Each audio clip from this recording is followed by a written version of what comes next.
And so hopefully you can currently see my screen. So welcome. We are here for the first of our virtual PLEs for classroom teachers and interventionists and coaches. I think it's going to be useful to everybody. So we're thrilled to have you here. My name is Cindy Aussie, and I'm going to be your facilitator for this session. We do want to keep these quick, so we're planning on about 30 minutes. Those of you who are with us in the spring know that can be a loose interpretation, but we'll do our best. We have lots of sessions planned for you coming up. And so I did want to show you, I know you're all here, so it's some way you had the link, but I did want to just show you, if you go to your KCM website here, so kymath.org, it's listed under our professional learning. And so we have all sorts of resources there, but if you need to get back to that and you don't have the original link, that's how you can find it. You'll also find a link to a Google Doc that's also in our chat. And that's just going to be a little bit of an organizer, nothing that you'll need for sure, but just something you may want to reference. Our topic today is to look at some virtual resources that we've been creating. It's a growing library. So I'm looking forward to your questions about it. I want to hear your stories about it because we're designing, but we're learning as we hear from you how things are being implemented and things that you wish you had. And so I'm excited to share those things and to hear from you. If you know your questions, feel free to type them into the chat at any point. I also want to mention one of the things that we'll be looking at are specifically Jamboards. A lot of our resources live in Jamboard. So we do have an opportunity here on October 29th to dig a little bit deeper into both the designing and using of Jamboards. Definitely want to answer questions you might have about that, but that will also be another opportunity. Sessions will be recorded and then we'll post those. So if you miss a session that you're interested in, you'll be able to come back and join us. Let me go ahead and open up that Google Doc real quick, just so you can see what that is. It'll ask you to make a copy. And it's just going to give you the link to the website that we're looking at, as well as a table to kind of organize it. Here's the website. I'm going to go ahead and pull that up. And I'm also going to put that link in the chat. So starting late July, early August, it became really clear to all of us that virtual instruction was going to be a reality. And even that in-person instruction is going to require some social distancing. And there are going to be places where technology.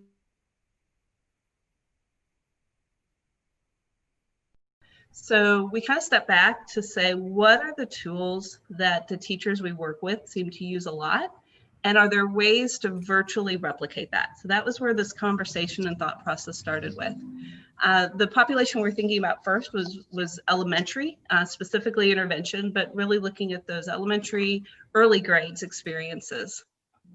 And we knew students needed lots of work with number, words, and numerals. So we were building a lot of resources for that and working with hundreds charts. We also know they need to count stuff. So we were looking at building resources to let them have visible items to count and screen those items as well.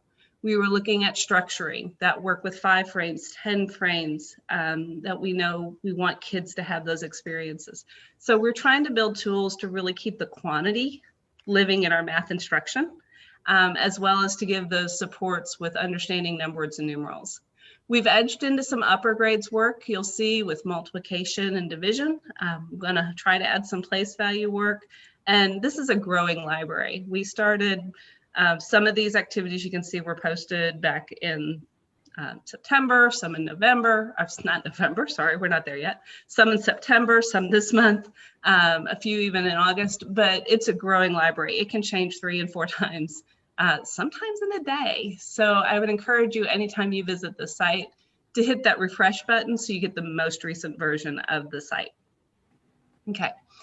Are there any questions? Again, please post that in chat or interrupt me at any point. I'm just going to give you a little bit of overview and dig into some of the activities, but I'd rather hear from you and respond to your particular needs and questions if you have them. Thinking about the organizing, we have a couple of these customizable games. So our main tools are Jamboard and Google Slides. I kind of like Jamboard when it works, but Jamboard has some limitations And Google Slides has some versatility that sometimes that becomes the better tool. And in particular, in these customizable activities, that's where the Google Slides particularly shone, because it provided us some ways that you could go in and create that activity exactly to be what you want it to be. I think I want to go back to that because I think it's helpful to see some of the created activities to then think about how you build and create your own. As you can see, when you look at an activity, you're going to have a quick image to show you what it's going to look like when you open it up. So I think that gives you just that little preview to help you filter through what's useful. Both the image and the name of the activity are hyperlinked. And when you click on that link, it's going to ask you to make a copy. Tells you what format it's in, Jamboard or Google Slides, and a brief descriptor. The other thing I want to mention is we've been adding these video tutorials. Has anybody here watched any of those tutorials? I mean, Tanda's amazing, isn't she? So I've done a few, but Tanda is just fabulous. She's been going in and really showing the teaching side of it. How do you engage the students? What's the mathematical purpose? So I've been thrilled with being able to add that piece. That's the ultimate PD on demand. Like, oh, I'm thinking about using this tool. What does that look like with kids? What are the questions I'm going to ask? What's my purpose? So many of these have those tutorials, and we definitely encourage you to check those out. And then a last revised date. So you're going to be able to quickly know if something, either if it's a brand new activity or if it's something has changed on the activity. So for example, number strips has been up for a while, but recently we just added an additional board with the decade family strips, which weren't in there before. So if you have an older version, you may want to go grab that, and Tanda added a video about how you use those. So this is a growing library, both growing in types of activities and new activities, but also the activities themselves get refined and improved. Let's go ahead and pick a couple to just look at.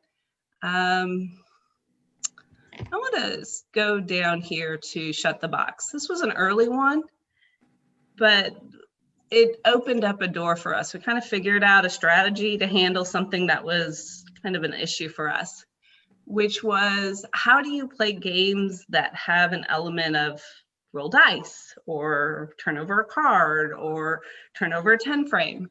We love those activities, but it started to feel unmanageable if kids didn't have those physical materials at home. Because if they didn't have actual dice to roll, then it took having some kind of virtual dice, which seemed to like live on a different screen, and it's already hard to juggle having this screen up and then to put another screen up just really made it difficult. So I think it kind of is a low-tech solution, but it's one that opened up some really fun possibilities. Yeah, I mean, it for us too. Thank you, Marian. It's simple, and as a teacher, I know it takes away the true chance, but for the kids, it's still gameplay, and it works. And so some of you seem to be familiar with what I'm talking about.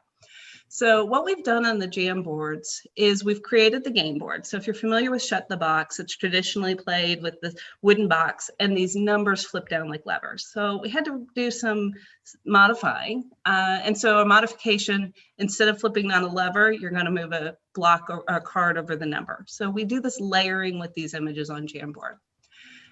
You typically roll 2 dice. And so on a kid's turn, I'm going to delete that cover and it reveals dice.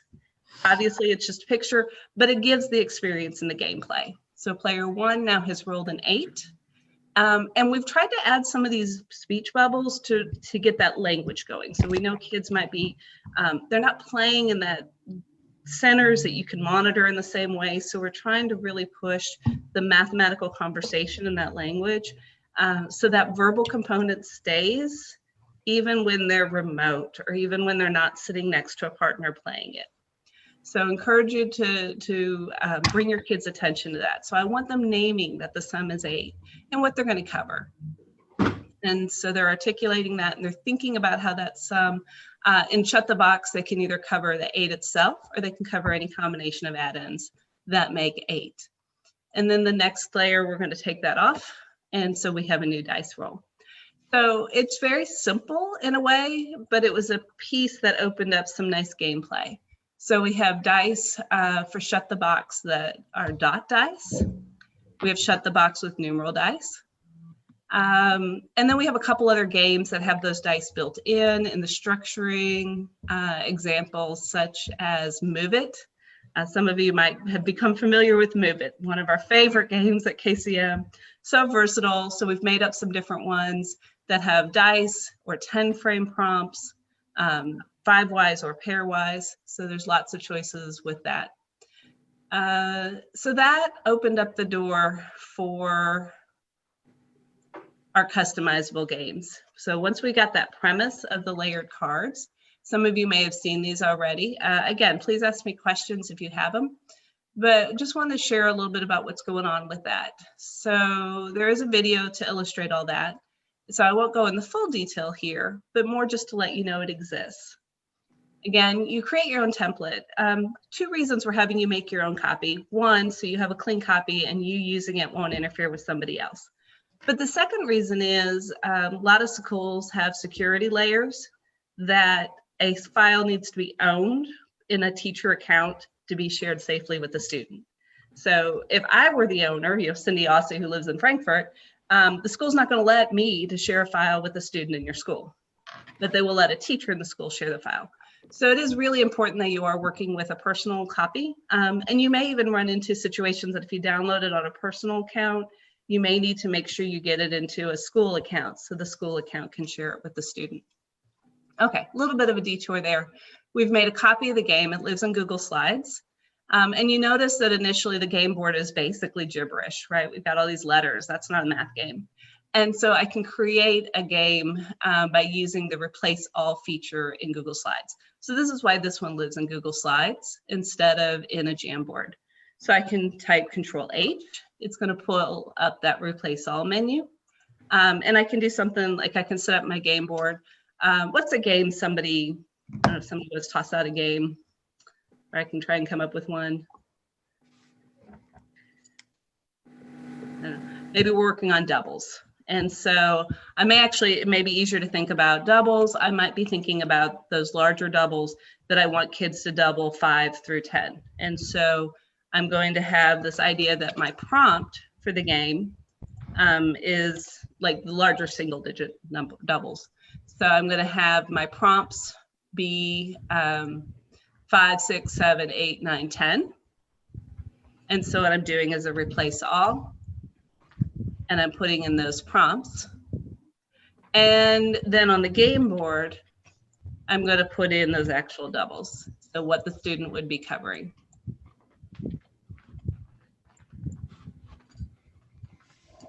And I would go through and replace all of those. Again, my goal isn't to fully teach this. There is a video to dig into some more detail, but you can start seeing how the game board is getting modified with those substitutions that I made. And some of these cards are getting modified. So this is a stack of cards. I didn't modify the X's yet, or the Y's or the Z's, but I had modified the U's, I think it was. And so those U's were replaced with a 5. So this stack becomes those 5, 6, 7, 8, 9, 10 numbers. The game board becomes the doubles 10 through 20. And now we have that game. And then the move it component, kids flip over a card, cover the corresponding number on their board. So we wanted to open up those resources. Tic-tac-toe modifies same way, except for now you get 9 prompts and 9 responses, and do the kids make 3 in a row? And then we added lately these Jamboards.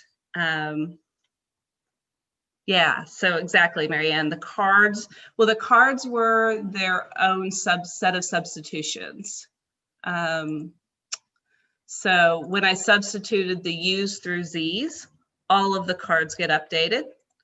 When I substituted those A's through F's, the boards get updated.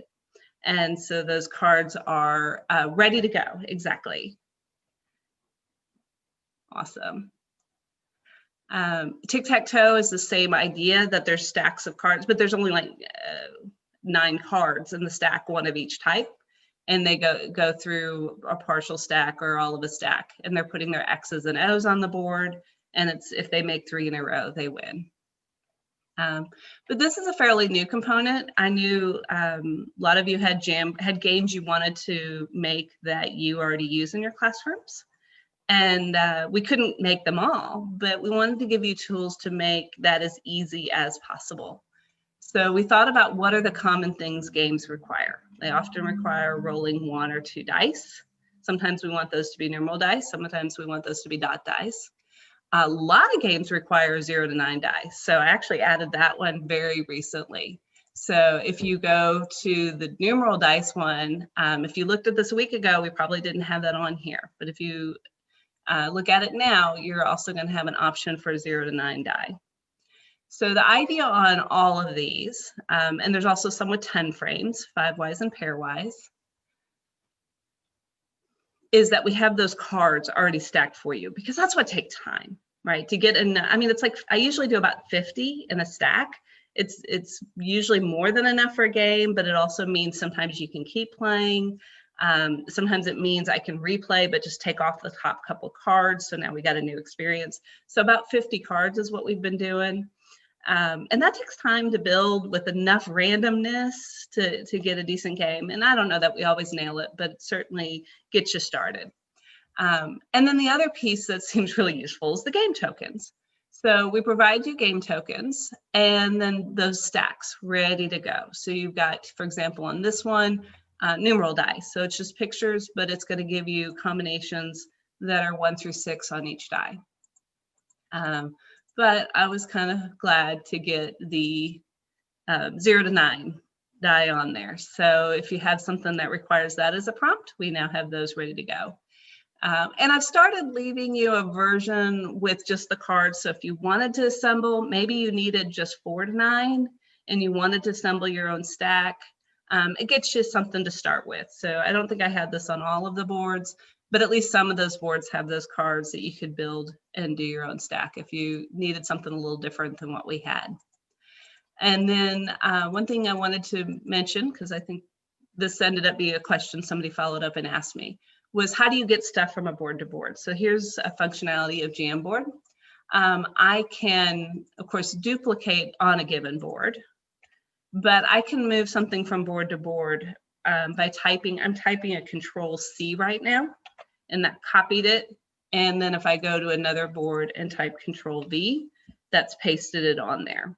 So Control-C and Control-V work, but they only work inside of the same Jamboard document. So one of the frustrations of Jamboard that you may have found is you find something on one Jamboard and we can't transfer it to another, which is why we tried to give you as much options preloaded into this Jamboard, because it's not easy to copy over and say, oh, I like how they had this game cover on that game. It doesn't transfer over. You can grab stuff from Google Slides. That's another way that Google Slides might be a better resource because of that copy and paste, but it will work within. I've also seen something that if you do that arrow and you get those boards up here, I think some versions of Jamboard let you just kind of drag up. Mine doesn't, but I've read about it. So depending on which system you're using, there's a chance that works as well. We can duplicate or delete boards as needed. If the boards are slow on your computer, delete extra boards, because sometimes our boards have hundreds of pieces and each of those pieces is something the computer has to think about when it loads. So delete, delete, delete. You know, if you're going to send this to a student and they're on slow computers or slow internet, strip it down, give them the one page that they need to play it. So it's something that'll open on their computer. Makes a huge difference. I know people who are on sort of the internet in the country. That's a reality in Kentucky. And some of these Jamboards are really hard to open. So we had this balancing act of wanting as much as possible in a board because you can't copy over, you can't merge. But when it goes to the student level, you may want to delete some of that extra stuff. Okay, gotcha. There are things that people want to see or maybe share. So a lot of you have talked about using the site already, which I'm very excited about. Do I have anybody who'd be willing to share what they've used it for and maybe what's worked or what questions you have? Well, Cindy, what I was telling you earlier, your bears in the cave. I have one kindergartner virtually for intervention, and I use that with him. Um, I don't give him control. It's not even worth trying to go down that road. But there's enough there that even though I'm controlling it, he, And I appreciate that distinction. So I think we did start with the idea that a lot of times the reality is teachers are not going to be able to find a way to give access to their kids to the board itself. There's a lot of hoops to getting the board in a position that we can both see it and the kid can move stuff. There are a couple ways to do it, but it's hard. So we wanted to at least start you off with a bank of resources that are worth doing with kids, even if you're the one controlling the screen. And I do think this is one of them because the thinking is still on the kid. And the reveal, it doesn't really matter who does the reveal, they still have the moment of the reveal. So they can be pretty darn engaged. And so we're talking about the 4 bears. If I know there's 4 bears, and you engage them other ways, right? Show me on your fingers. Show me the purple bears on your fingers. Show me on your other hand what you think is under the cave or that. So I think, write it on your whiteboard and show me. So I think there's other ways to get them engaged with materials, and fingers are definitely a key one in kindergarten. And then the idea here is I can actually reveal that cave and see the bear that's hidden. So we're very excited to add those. I'll also mention I love getting emails from teachers about using this. And often those turn into questions and conversations. So this came from a conversation with a 2nd grade teacher over a weekend and turned into, now for her, it was to 10. So we started working on building the bears within 10. And then from there, it's like, well, I might as well do to 5. And dinosaurs are cute. And so are little frogs. So, but just that one conversation kind of prompted that. So I encourage you to reach out and let us know what you're looking for. And if we can do it, we'll try. Do you have snack time on Jamboard yet or no? I don't. I don't. Okay. Because my 3rd graders are just starting multiplication, and I'm using that with them. And I did it with 4th graders too, more to review multiplication. And luckily they're in person, so I had things in person, but that would be a neat one. And then I've got ownership issues, right? So some things they're owned by somebody. I can't really do. Yeah, I don't. Yeah, that's developing number concepts is the book it came from. Yeah. But different ones. So what we do so far on multiplication, we do have end tiles. Okay. And so we can build those equal groups with 2, 3, or 5. And I think it'd be pretty easy to add on a board that has other groupings that you can build with. It's been something we've talked about. I just haven't finished building it. But with the 2, 3, and 5 are the components, the building blocks. So we often start kids with really thinking about those multiples of 2, 3, and 5. Here's an example of a board that's a little slower to load. It's a lot of pieces. So we would say, delete those boards you're not going to need. There's the thing that popped up. If the board is slow, delete the things you don't need. But the idea here is behind these covers, I have these groups of 2, groups of 3, and groups of 5. And so that early multiplication where we're really trying to think about those equal groups, these end tiles are one of our favorite settings for doing that. And build a lot of confidence with those particular facts. And we could do some interest. So the color, oh, that was weird. So the color coding allows you to do some interesting thinking about, like, for instance, those 3s. I don't even know what that is. That's really weird. I can think about the 3, 6, 9, but now that 9 even becomes a chunk. So if I'm wanting to think about multiples of 9, I can think about those 9s as built out of groups of 3. So there's a lot you can do beyond just 2, 3, and 5 with those building pieces, because most numbers will build pretty quickly out of those pieces. But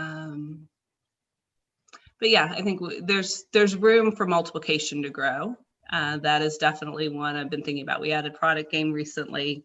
We can certainly add some equal group images that you could deal out and do. I'd have to go back and look exactly what snack time is as a gameplay. Probably one of those roll out how many plates, roll out how many are on each plate kind of activities. Yeah. That would be easy to make because there's all sorts of versions of roll and figure out number groups, roll and figure out items of groups, and then find the product. As far as the K&P, it kind of reminds me of Composite Cookie Company. Yeah, and I did think about getting Composite Cookie Company out there as well. So that's a good suggestion, and definitely I'm in the mode right now to think about more multiplication, entry-level multiplication activities. Okay, I think we have time maybe for one more activity that people have found that they have found useful, or questions, definitely questions. I know something we talked about in the spring with the Jamboards, you know, you talk about making a copy so you have it. But then because I had so many of my kids virtually, I was making a copy, depending on what I was going to be doing with the Jamboard, make a copy for each student on my end. So then I didn't worry of, or there was, you know, you have multiple slides or pages, however they define them. So, you know, this page is for Cindy, this page is for Lisa. So you didn't have to worry about trying to erase or put everything back the way it was before the next kid. Yeah, there's just a file management piece that you got to figure out what works best for you. Is there a shake and spill for numbers other than 10? There's a 5. We do have a shake and spill for 5. So that might be useful for you there. And that's one of those pages that would also be really easy to edit. I could make numbers other than 5. And so all of these are left unlocked in a way that you can go in and modify specific, you know, the numbers you can delete and add. Like we even talk about that on Bears in a Cave. It's really easy to modify that to be the particular combination that you want to make. So yeah, Jennifer's talking a little bit about those logistics. So you're going to make a copy that's yours to do with what you want. And then you have to decide kind of how you're copying it out to your kids. If you're doing it by copying individual boards, and so each student has their own board, or if you're creating, you know, Jennifer's Jamboard for, and maybe even dating it. So getting some kind of system that is Bears in a Cave, Jennifer, you know, 1021, and we use it today, and then you can just trash it because you know you're done, or you can keep it if you want that record of the work that's happening and come back to it on another day. So I don't think there's any right or wrong to it, but it's definitely one of the struggles. And then if you're using Jamboard, actually I want to pick one of the Jamboards that I have open. So to share those links, I'm going to have those options I can add a student by name, but I can also do it through a link. And when I'm doing that link, I can either do it, okay, what am I?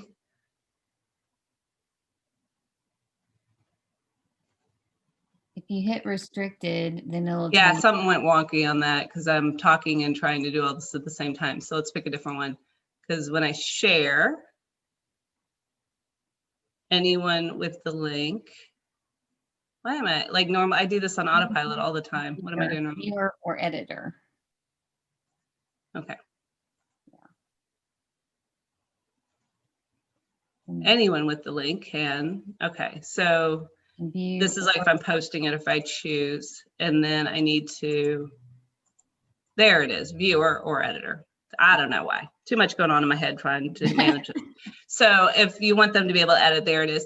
But I wonder if you want them to make a copy. So the copy thing, you'll know, I don't have access to your copies. So there's limited use for this for teachers. But if you're wanting to send it in some way, like send it to another teacher and you want them just to make their own fresh copy, a nice trick to know in Google is how to edit that URL to be able to send that link. So I've copied that link and I can delete the last part of it and change that to word copy. And that's what makes it a link that forces somebody else to make their own copy. So that gives you that clean, they can't interfere with yours. They just get their own copy and it doesn't have any connection to you anymore. So that's kind of a nice thing to know how to do that. If you have questions about it, follow up and ask me about it. So I hope this was a helpful introduction. We are so excited about this site. As you can see, there's room to grow. We're already getting ideas of additional things people would like to see. We're going to continue doing that as best we can. I will mention that other people are also doing amazing work. So we list some of that on this additional resources site, and love to know that there's other partners out there doing these kind of working to get good virtual resources out to students and helping us bridge this divide that we have right now as we try and social distance and stay safe. So I appreciate everyone being here. We hope you'll join us for future KCM sessions. I'm Cindy Ossie. If you have any individual questions, I'd be happy to stay around and answer those. But this wraps up our formal session. So thank you so much.